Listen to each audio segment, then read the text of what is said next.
भगवान गौतम बुद्ध कहानी, Lord Gautam Buddha story, पथ पर प्रगति की कहानी।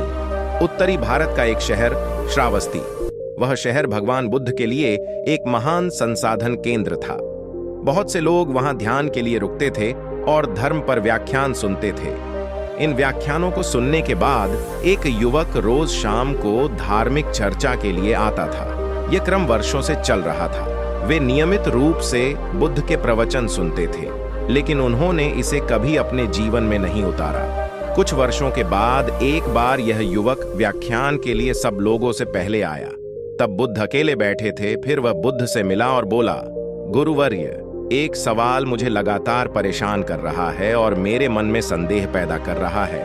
तब भगवान बुद्ध बोले कि धर्म के मार्ग पर चलते हुए किसी भी प्रकार का संशय व्यर्थ है, उसे दूर करें। आपके पास क्या सवाल है? गुरुवर्य, मैं आपके व्याख्यान में कई वर्षों से आ रहा हूं। मैं देखता हूं कि हमारे आसपास अनेक साधु, भिक्षुणियां और बड़ी संख्या में सामान्य सांसारिक स्त्री पुरुष आते हैं। मैं उन्हें सालों से देख रहा हूं। कुछ साधक ने इस रास्ते पर बहुत प्रगति की है। मैं स्वयं देखता हूं कि उनमें से कुछ को निर्वाण की भी अनुभूति हुई होगी। हालांकि कुछ लोगों को निर्वाण का एहसास नहीं हुआ है, लेकिन उनके जीवन में काफी बदलाव आया है। और गुरुवर्य, साथ ही मैं ऐसे बहुत से लोगों को देखता हूं जो बिल्कुल भी नहीं बदले हैं। मैं उनमें शामिल हूं। इनमें से कुछ तो काफी जर्जर नजर आ रहे हैं। उनमें कुछ भी नहीं बदला है या बदलाव के कोई संकेत नहीं है। गुरुवर्य, ऐसा क्यों हो रहा है?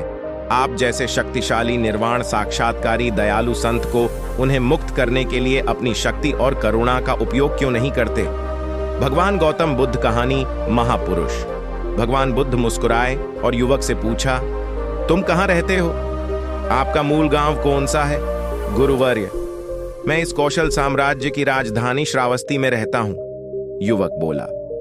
परंतु देखने से हमें यह नहीं लगता कि तुम इस क्षेत्र के निवासी हो, तो तुम मूल रूप से कहां के हो? भगवान बुद्ध ने युवक को पूछा। गुरुवर्य, मैं मूल रूप से मगध देश की राजधानी राजगिरी का रहने वाला हूं। तो क्या तुमने राजगिरी से नाता तोड़ लिया है? नहीं गुरुवर्या, मेरे कई रिश्तेदार हैं वहां। मेरे दोस्त और परिवार वाले वहां हैं और मेरा बिजनेस भी वहीं है। तो निश्चित रूप से अक्सर श्रावस्ती से राजगिरी जाते होंगे? हाँ गुरुवर्य, साल में कई बार राजगिरी जाता हूं और श्रावस्ती को लौटता हूं। कई बार एक ही रास्ते से जाकर आपको इस रास्ते का सब ज्ञान होगा और आप यहां से राजगिरी का रास्ता अच्छी तरह जानते होंगे। हाँ गुरुवर्य, मैं अगर अपनी आंखें बंद करके भी इस मार्ग से जाऊंगा तो पूरा मार्ग बता सकता हूं, क्योंकि मैं इस रास्ते से बहुत बार गुजरा हूं। सभी करीबी दोस्त और रिश्तेदार जानते हैं कि मुझे राजगिर।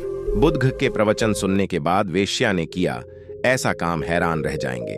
महात्मा बुद्ध की एक आदत थी, वह प्रवचन देने के बाद अंत में 3 बार कहते, अपना अपना काम करो। एक बार महात्मा बुद्ध के प्रिय शिष्य आनंद ने बुद्ध से यह प्रश्न किया कि प्रभु, आप हमेशा प्रवचन के अंत एक ही बात 3 बार क्यों कहते हैं कि अपना अपना काम करो? महात्मा बुद्ध ने कहा कि प्रवचन में हर दिन कुछ नए लोग होते हैं, जिन्हें समझाने के लिए यह ऐसा करना जरूरी है। पढ़ें, उस आत्मा के मूर्ति में प्रवेश करते ही बदल गई। मूर्ति की सूरत शिष्य के चेहरे को देखकर बुद्ध को लगा कि शिष्य उनकी बातों से संतुष्ट नहीं हुआ। इसलिए बुद्ध ने आनंद से कहा कि आज के प्रवचन में एक चोर, एक साधु आयर, एक वेश्या शामिल हुई थी। तुम जाकर सुबह उनसे मिल लो, एक बार की बात है। महात्मा बुद्ध संध्या के समय प्रवचन दे रहे थे। एक वेश्या भी प्रवचन सुनने वालों के बीच में आकर बैठ गई। बुद्ध जानते थे कि सभा में एक वेश्या भी बैठी है और वह इस ओर किसी प्रकार का ध्यान दिए बिना प्रवचन देते रहे। पढ़ें, ऐसे पुरुषों के होते हैं। कई स्त्रियों से संबंध। बुद्ध ने जब अपनी बात कह ली और सभा समाप्त होने लगी तो बुद्ध ने 3 बार यह वचन दोहराया कि अपना अपना काम करो। सभा समाप्त हुई, सभी अपने अपने घर लौट गए। वेश्या ने बुद्ध के अंतिम वचन को गांठ बांध कर रख लिया और जाकर महफिल सजाने में जुट गई। वेश्या ने उस रात अति उत्तम नृत्य किया। राजे महाराजे ने खूब धन लुटाए। इसके बाद वेश्या ने तय किया कि वह फिर कभी नृत्य नहीं करेगी, क्योंकि उसे एक रात में इतना धन प्राप्त हो गया था कि उसे नृत्य करने की जरूरत नहीं थी। वेश्या ने बुद्ध के वचनों को सांसारिक रूप में लिया था लेकिन बुद्ध के कहने का तात्पर्य था, मानव जीवन मुक्ति प्राप्ति के लिए मिला है। अपना यह काम करो, ईश्वर का ध्यान करते हुए उसमें लीन हो जाओ। बुद्ध के इस विचार को उस साधु ने समझा था, जो बुद्ध की उसी सभा में बैठा बुद्ध के वचनों को सुन रहा था।